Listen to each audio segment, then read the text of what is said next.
Olá, meus amigos, companheiros de jornada em nosso canal no YouTube. Bem-vindos mais uma vez. Nesta semana, estarei apresentando subsídios da lição de número 8, correspondente ao 7º mandamento.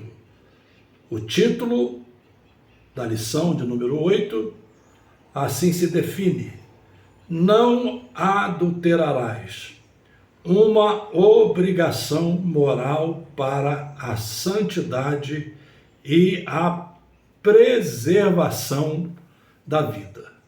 Claro, o 7º mandamento você vai encontrá-lo no capítulo 20 do livro de Êxodo.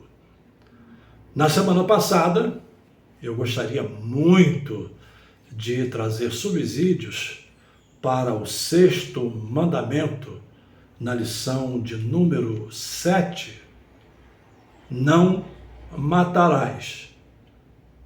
Tinha aqui uma série de recursos que seriam úteis para os nossos professores diante de suas classes.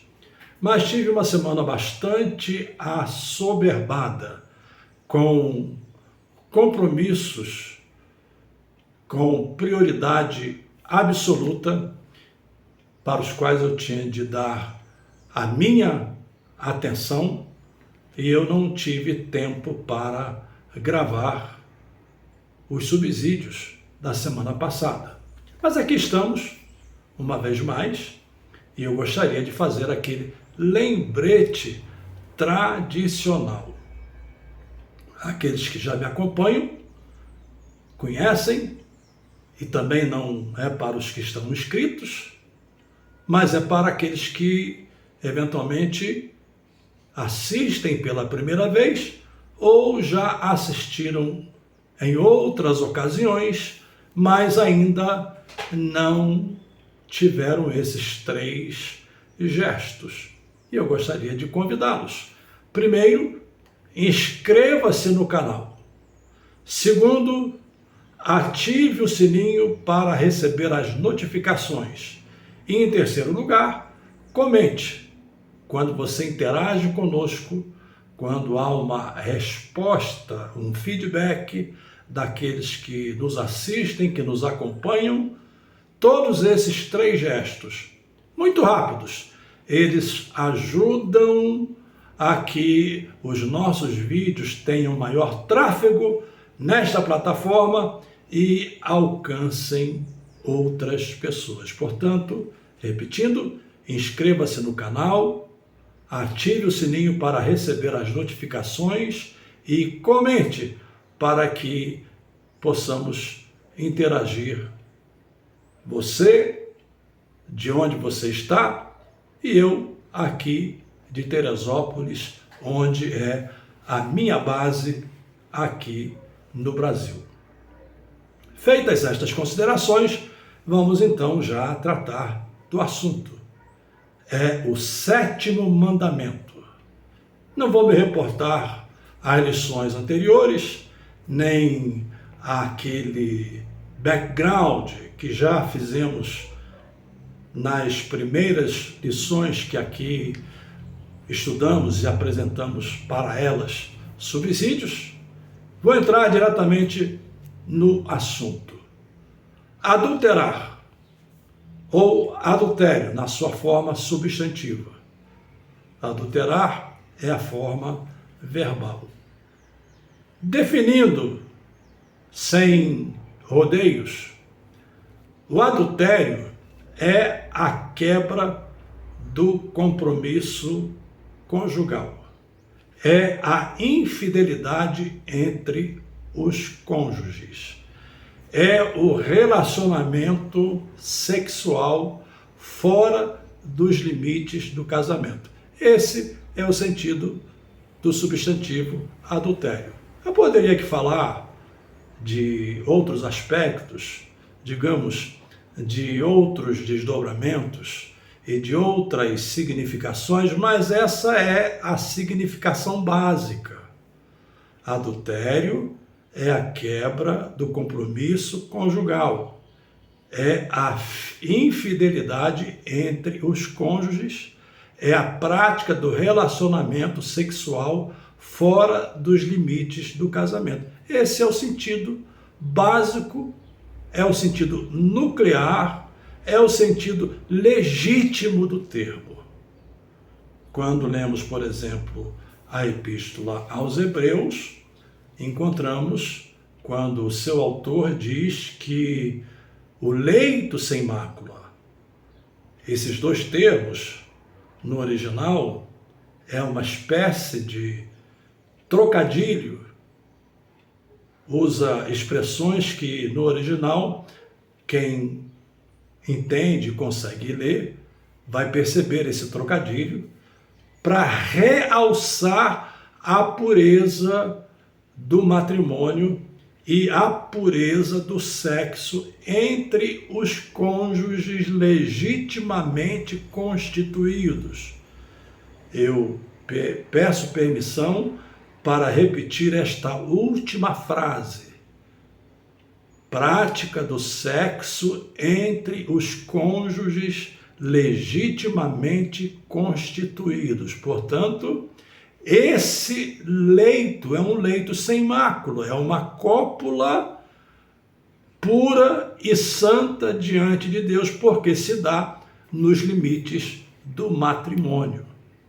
Então, o sétimo mandamento, que é um mandamento perpétuo, é um mandamento para todas as gerações, é um mandamento para aqueles que principalmente têm um comprometimento com os princípios da palavra de Deus.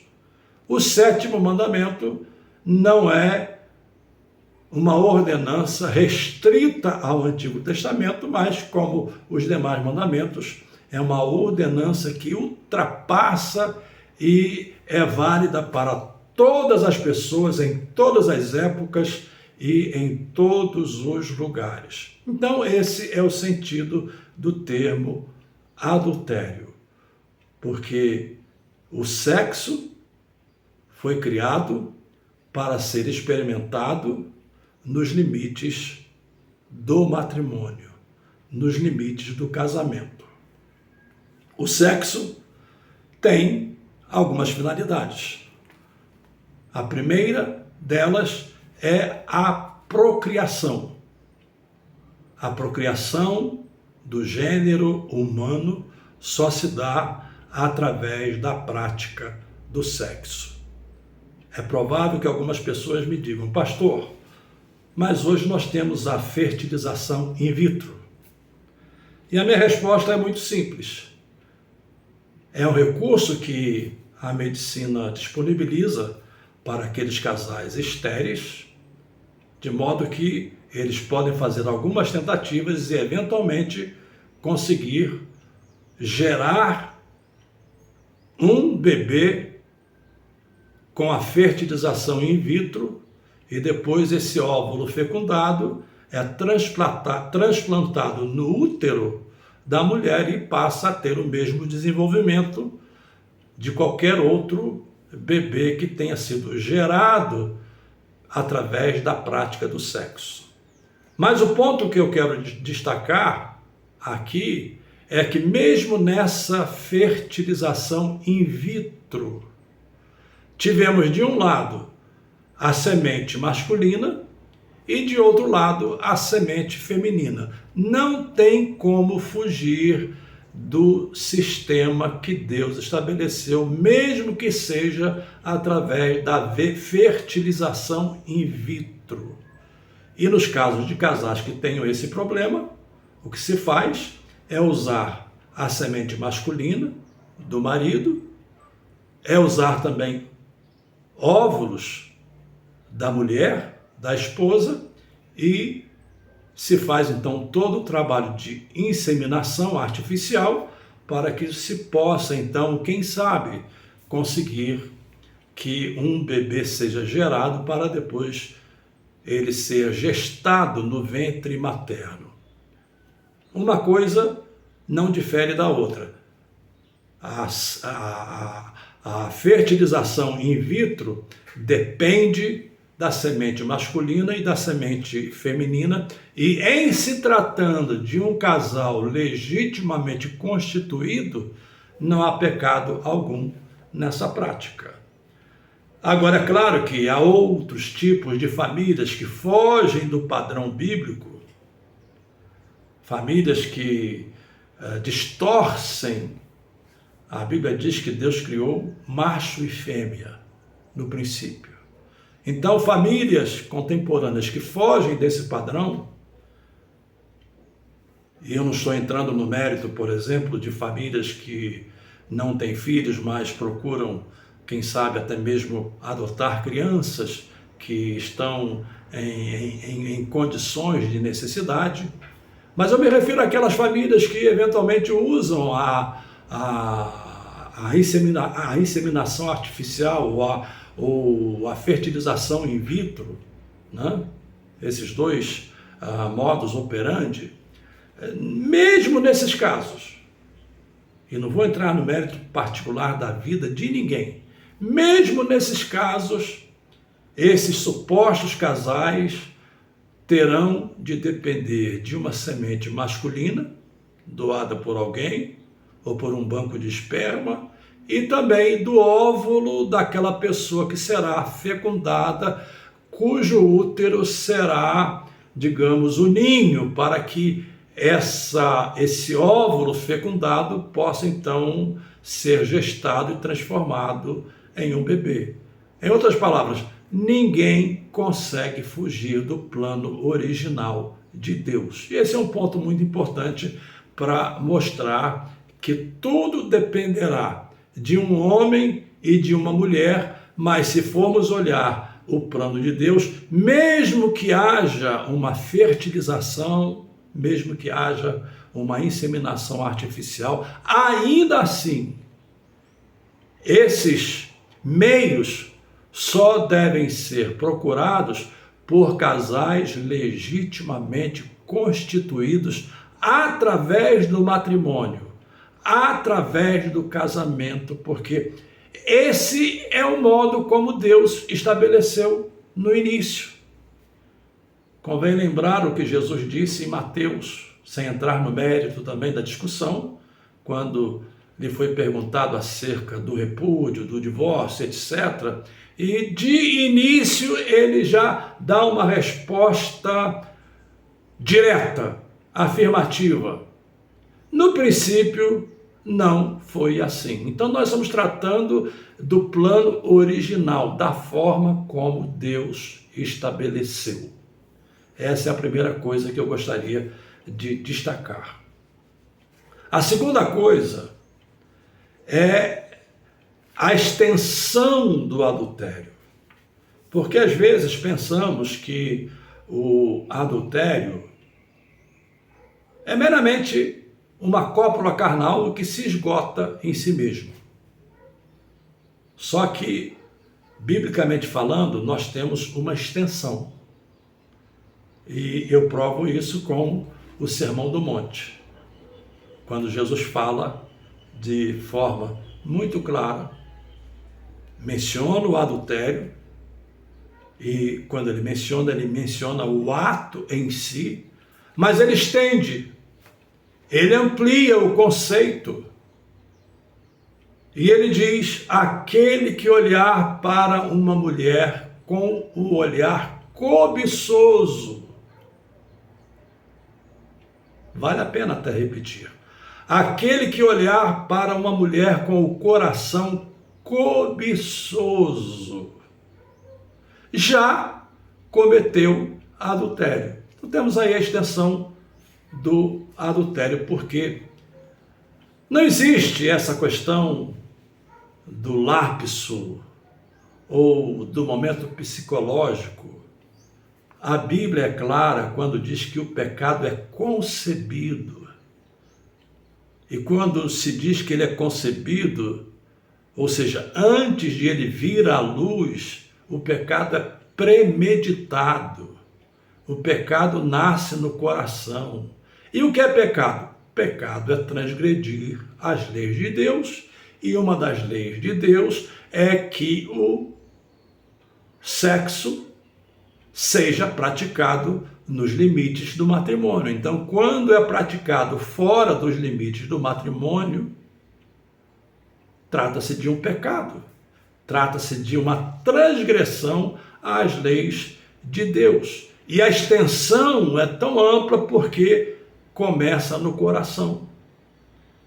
Billy Graham, certa vez, disse que o pecado não está no primeiro olhar.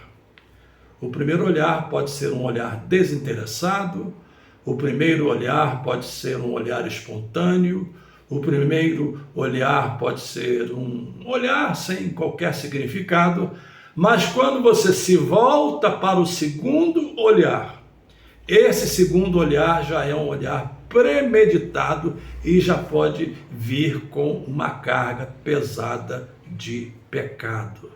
Então, o adultério é extensivo. Jesus estende a dimensão do adultério para o fato de simplesmente olhar para uma mulher com o olhar cobiçoso. Quando eu disse agora há pouco que o pecado é premeditado, e como estamos falando de adultério, eu acho que poderíamos usar como subsídio nesta lição o exemplo de Davi. Todos conhecem essa história, todos já lemos o Salmo de número 51, que é um salmo de confissão do pecado, feita por Davi. É um salmo pungente, é um salmo em que ele, de maneira triste, com seu coração quebrantado, confessa diante de Deus ter pecado. Salmo de número 51. Mas quando vamos olhar a história, às vezes se pensa que foi um ato fortuito. E é esse o ponto que eu quero chamar a atenção, até para que eu e você estejamos protegidos, abrigados, estejamos debaixo das mãos do Senhor, para que Ele nos sustente, para que Ele sustente a nossa mente, para que Ele sustente o nosso coração, para que não venhamos a ser apanhados por laços desse tipo. A Bíblia chama de laço do passarinheiro. É uma expressão, uma metáfora bastante interessante, laço do passarinheiro. Davi mandou seus soldados à guerra, inclusive com o seu comandante Joabe, mas o próprio rei ficou no palácio. E aqui nós temos um fato já a ser destacado. Davi deveria acompanhar o exército, porque esse era um costume dos reis da época. Era uma tradição de os reis acompanharem os seus exércitos. Mas ele manda os exércitos à guerra e ele mesmo fica no palácio. Esse é o primeiro ponto. Segundo ponto, ele está lá em cima, digamos, no terraço, e de lá ele vê Batseba a banhar-se. Qual é a lógica desse raciocínio? Batseba não estava num lugar distante. Batseba estava, digamos, numa das casas da corte e numa distância que ele poderia enxergá-la. Ele não dependeria de um binóculo, talvez como hoje, mas de uma distância que ele poderia enxergá-la e vê-la a banhar-se. Qual é a presunção que nós temos aqui nesse segundo ponto? É que Batseba vivia na corte. Geralmente havia o palácio e ao redor do palácio havia as casas daqueles que trabalhavam, daqueles que tinham atividades na corte. Esse é o segundo ponto. Terceiro ponto. Batseba era a esposa de Urias. Urias era um dos 30 valentes de Davi. E se eu posso usar uma expressão contemporânea, Urias fazia parte da guarda pessoal, da segurança de Davi. Então, era alguém muito próximo. Batseba não era uma desconhecida, Batseba não era uma estranha. Batseba certamente já frequentara outras vezes o palácio. E outro ponto para encerrar. Batseba era neta de Aitofel. Quem era Aitofel? Aitofel, também usando uma nomenclatura contemporânea, Aitofel era uma espécie de chefe da casa civil de Davi. Então, não estamos tratando aqui de uma mulher que repentinamente apareceu, não estamos tratando aqui de um encontro fortuito, não estamos tratando aqui de uma situação, digamos, que simplesmente aconteceu. Absolutamente. O pecado de Davi foi um pecado premeditado, ele sabia. E o pior ainda é que ele comete um duplo pecado, o adultério com Batseba e depois o homicídio de Urias, porque quando ele chama Urias, Urias insiste em não voltar para casa, em não passar aquela noite com a sua esposa, permanece no palácio e no dia seguinte, através das mãos de Urias, e Urias mostra aí a sua fidelidade, a sua lealdade. Através das mãos de Urias, Davi manda uma carta para Joabe e pede a Joabe que ponha Urias na frente mais renhida da batalha para que Urias perca a vida e o seu pecado, digamos, fique encoberto. Foi preciso o profeta Natã ir ao palácio, contar uma parábola, a parábola daquelas ovelhas, e eventualmente o dono dessas ovelhas preferiu pegar uma outra ovelha, e Davi então disse: digno de morte é quem tal coisa pratica. E aí Natã foi na ferida: tu és o homem, tu és o homem.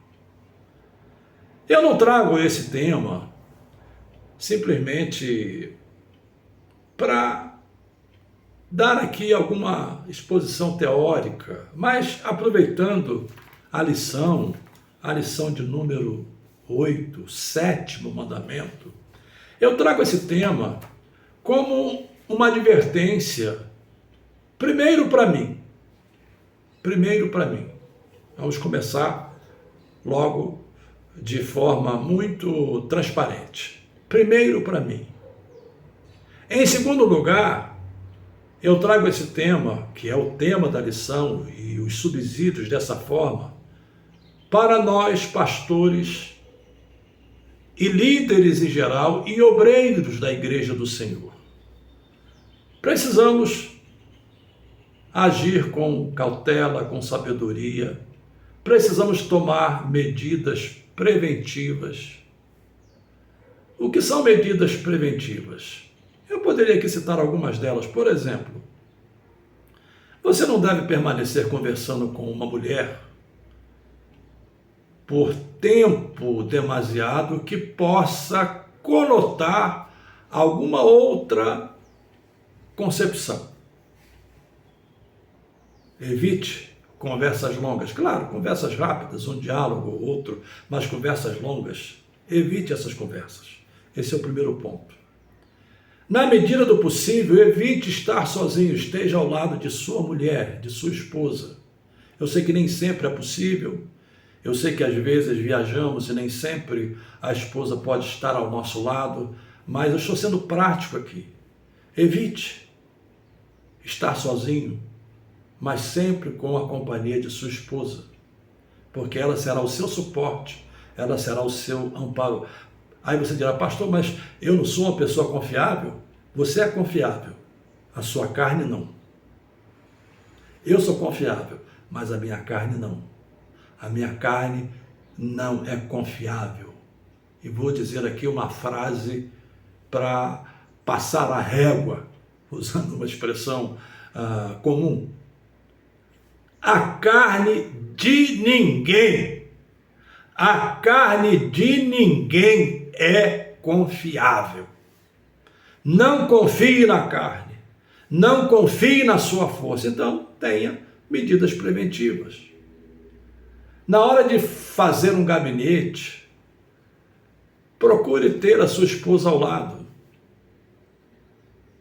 E se ela não tem condições de estar presente, por exemplo, na época em que eu fui pastor, o meu gabinete tinha um vidro transparente que quem passasse do lado de fora via quem estava lá dentro.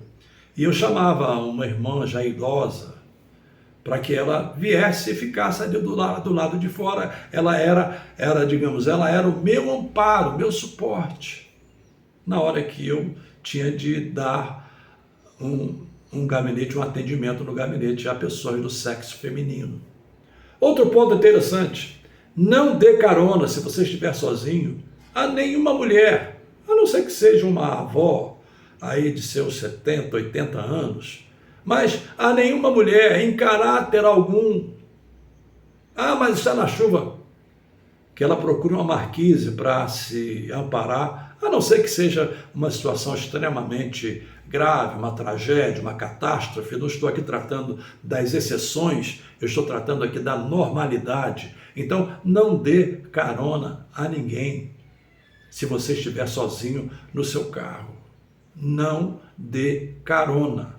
Eu estou apresentando aqui medidas preventivas, medidas que você toma como maneira de preservar a si mesmo e de conter a sua carne, Então esse era um ponto que eu gostaria de destacar nesta lição.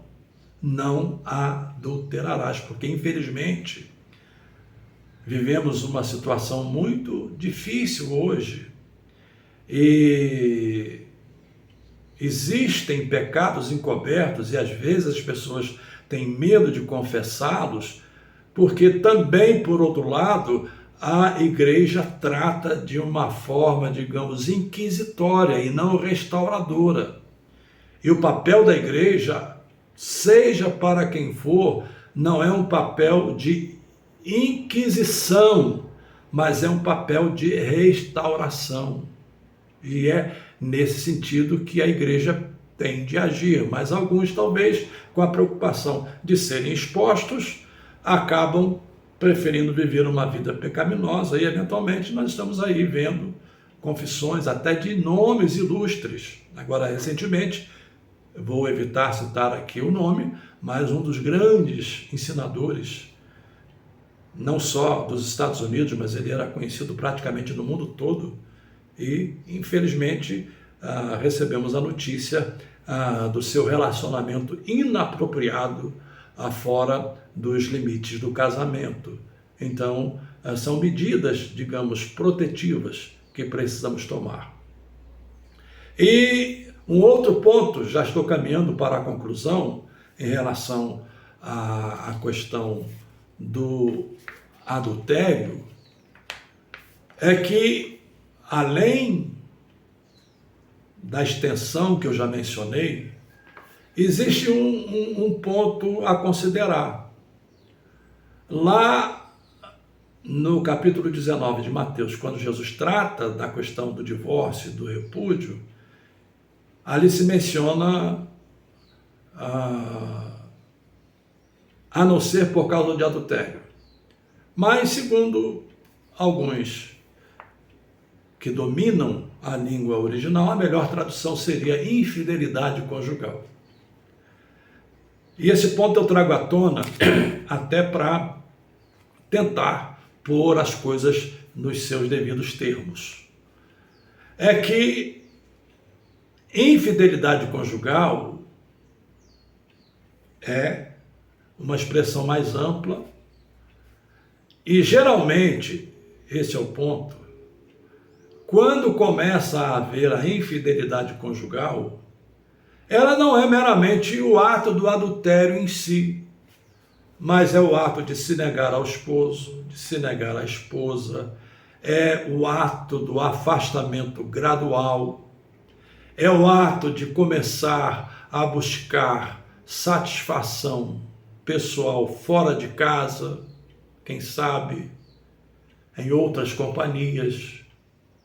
E quando se chega nesse ponto, se o problema não for corrigido de imediato, eu não tenho dúvida em afirmar que essa infidelidade já caracteriza uma forma de adultério. Porque quando se nega, claro, não estou aqui a referir-me a casos que podem ser categorizados como exceção. Não. Por exemplo, o cônjuge está doente, há uma sobrecarga de trabalho, existem algumas razões especiais, tratamento. Os senhores sabem que alguns medicamentos, por exemplo, eles interferem na libido, do desejo sexual. Eu não estou tratando desses pontos. Eu estou aqui mencionando, digamos, aquela atitude de distanciamento que se torna um ato regular, contínuo, progressivo, em que um cônjuge começa a se afastar do outro, de maneira progressiva e a buscar, a satisfazer, digamos, as suas necessidades de descontração, de diálogo, de conversa, e até mesmo, digamos, de afetividade, porque todos somos seres afetivos e todos precisamos de afetividade, até mesmo de afetividade, tentando já buscar isso em outros ambientes. Isso já é uma forma de adultério. Então, para finalizar, neste episódio, o episódio da lição de número 8, que será estudada, a lição de número 8, no dia 24 de novembro, para finalizar, repito o mandamento, o 7º mandamento: não adulterarás, uma obrigação moral para a santidade e a preservação da família. Até a próxima semana e não se esqueça, inscreva-se no canal, ative o sininho para receber as notificações e comente para que possamos aumentar ou expandir o tráfego dos nossos vídeos nesta plataforma. Até a próxima semana, se Deus quiser.